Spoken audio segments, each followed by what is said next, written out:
Hi, my name is Ashraf Ismail, Game Director of Assassin's Creed 4 Black Flag, and I'm excited to show you more of our open world locations and activities. This is by far the biggest and most diverse game world we've ever built.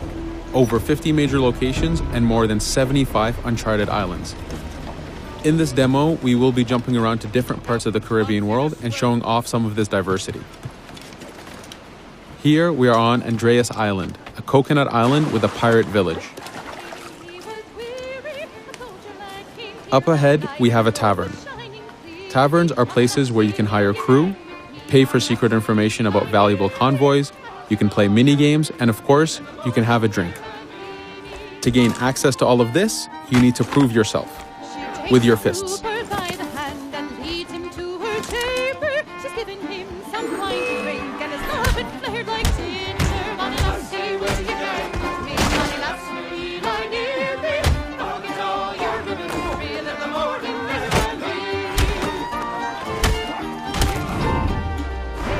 Now that the fight is over, you have access to the tavern and its services. This being a tavern, there's always plenty of rum to be drank, but drinking too much will have some fun surprises for you.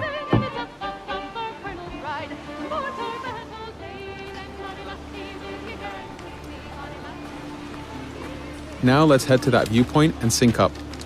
Each viewpoint in the game is a small navigation puzzle to reach the top. Synchronizing unfogs the map, showing you nearby collectibles and activities, and it also becomes a fast travel point so that you can quickly get back here. The world is massive. We needed to make it comfortable and easy for you to get to where you want.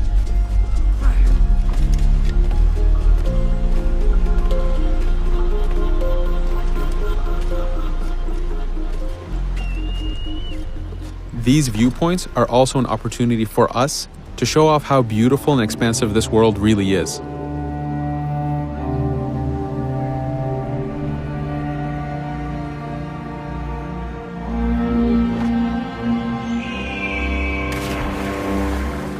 Now we're heading to another important location, underwater shipwrecks. We are now able to access these locations because we recently purchased a diving bell. These are real 18th century devices that pirates and sailors used to access the underwater. Underwater is how the golden age of piracy started. Through an incredible hurricane, tons and tons of Spanish gold was lost at the bottom of the seabed. This attracted poor, jobless sailors and pirates to dive down and grab this treasure. It was important for us to include the underwater as a new environment because it was so important to the history of piracy. The underwater is full of unknown dangers and predators.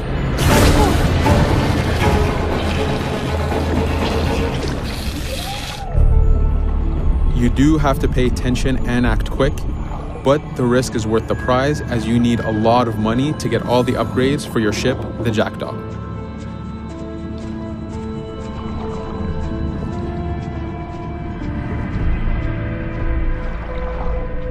Stealth is very important, even in the underwater.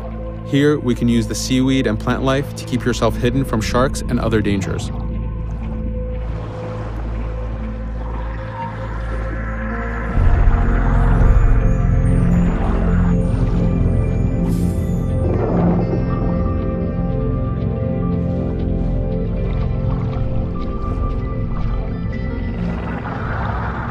This is an air barrel. It's a one-time air refill, so use them wisely. Of course, you can always go back to the diving bell to refill.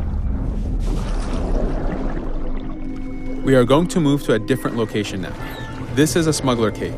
This one happened to be accessed from the underwater, but not all of them are. Here, we ran in without looking around, and this got us in a little bit of trouble. But it was only 2 guys and we took one by surprise, so not too bad. Caves are heavy stealth locations.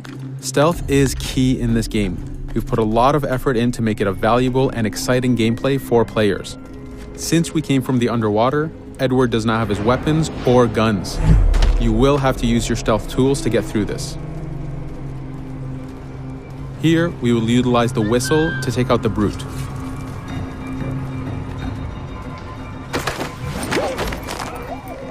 Anytime an enemy is taken out, they will drop their weapon for you to use.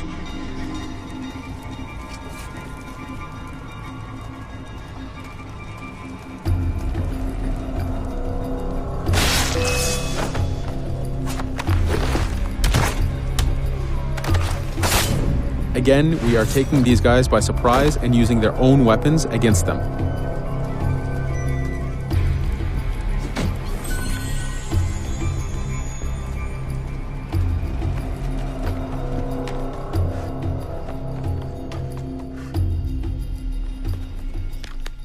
Using just your fists keeps things quiet. This allows you to take advantage over the second guard.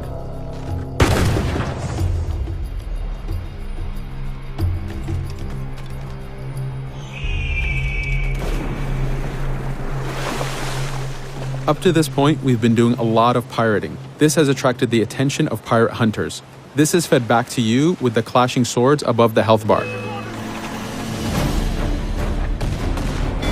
This is a first level hunter after us. You can push the wanted system to reach level 4, where you have a fleet of intense aggressive hunters after you. The horn you heard indicates that this is a charger type ship. This ship is all about getting close and ramming. Each ship type has a unique sound associated to it, the scariest being the war drums of a man of war. Your first mate, Adewale, is always giving you helpful advice and feedback. The chain shot is a stun weapon. Hitting ships slows them down. Great for stopping a charger's attack.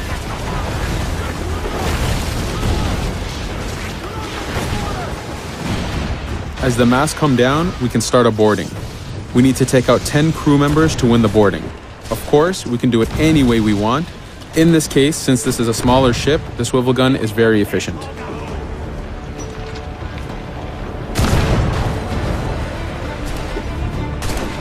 There are many objectives in the boarding system, including destroying powder keg reserves and removing the flag from the top mast. But the most basic objective is to eliminate the crew.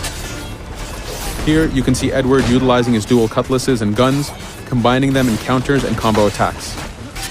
You do have a max of 4 shots before reloading, so make them count.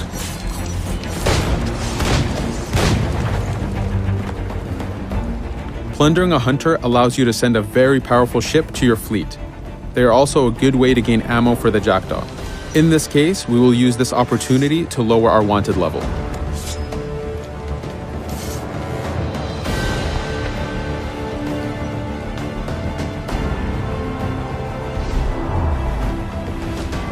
A very important new activity in Black Flag is harpooning.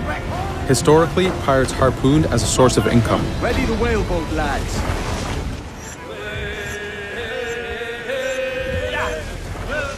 Harpooning is a part of upgrading Edward and his gear. There are many different types of creatures to harpoon, and they are all needed to get every single upgrade. Steady now, lads.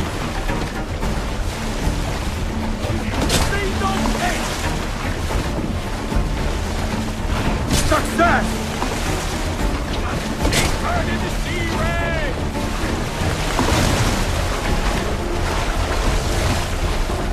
It's weakening! The blast has torn the rope!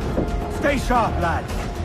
This is one of the smaller harpooning targets. Just imagine taking on a great white shark or a blue whale.